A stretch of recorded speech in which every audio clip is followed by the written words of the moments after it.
Welcome to the Apple Classroom tutorial. In this video, we will cover how to set up your Apple ID, your students' Apple IDs, open applications, and navigate your classroom to websites effectively. First, ensure that the BPS teacher's Apple ID is correctly entered in your iPad or MacBook settings to manage your class tools. Your Apple ID is your BPS Google account. Next, confirm that the correct Apple ID for every BPS student is entered on their iPads. Students' Apple IDs are their unique BPS Google accounts.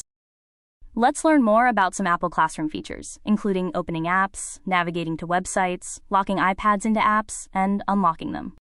To get started, locate and open the Classroom app on your teacher device.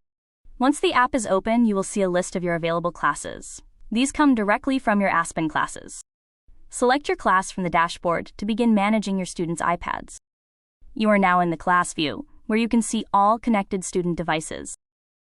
Use the navigation bar at the top to access various control options for your class.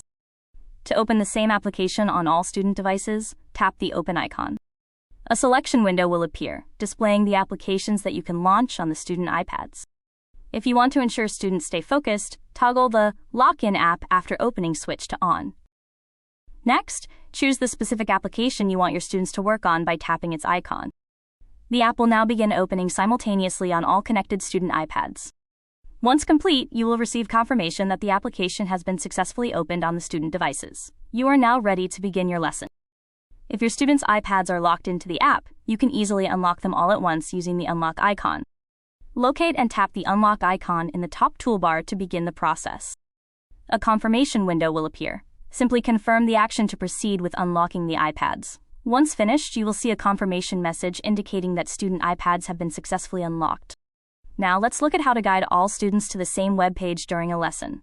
In the control bar, select the Navigate icon, represented by a Safari browser compass symbol. This will open a menu showing various navigation options for student devices. If you want to ensure students stay focused, toggle the Lock-in app after opening switch to On. For example, tap on Favorites to navigate to your favorite Safari bookmarked web pages. Tap to select the web page you will send your students' iPads to. Here the page is Burlington Public School. The devices will then automatically load the requested web page for all students. Once complete, you will receive confirmation that the web page has been successfully opened on the student devices. You are now ready to begin your lesson. Your class student iPads will then automatically load the requested web page for all students. This helps keep everyone on the same page during your digital instruction. If your students' iPads are locked into the web page, you can easily unlock them all at once using the Unlock icon. Locate and tap the Unlock icon in the top toolbar to begin the process. Thank you for watching this tutorial on Apple Classroom. We hope these tools are helpful to you during the school year.